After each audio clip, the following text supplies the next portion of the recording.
ત્યારે હાલમાં આવી બહુ મોટી દુઃખદ ખબર. ભારતથી રજાઓ ગાળવા ગયેલા એક પરિવારના 4 સભ્યોના દુઃખદ અવસાન થયા છે. હૈદરાબાદનો રહેવાસી આ પરિવાર તેમની કારમાં મુસાફરી કરી રહ્યો હતો ત્યારે એક ટ્રક તેમના વાહનને ટક્કર મારી હતી, જેમાં ચારેયના ઘટનાસ્થળે જ મોત થયા હતા. તેજસ્વિની, શ્રી વેંકટ અને તેમના 2 બાળકો ડલ્લાસમાં રજાઓ ગાળી રહ્યા હતા.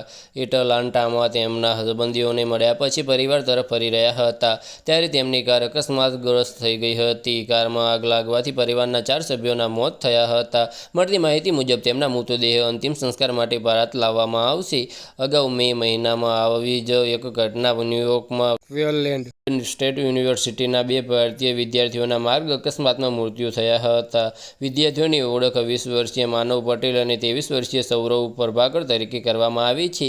પ્રભાકર અને પટેલનું ઘટનાસ્થળે જ મૃત્યુ થયું હતું. તેમનું વાહન પુલ સાથે અથડાયું હતું. બસ આજ માટે આટલું જ. અને અમારી યુટ્યુબ ચેનલ પર નવા હોય તો લાઇક, શેર અને સબસ્ક્રાઇબ કરી દેજો. ધન્યવાદ.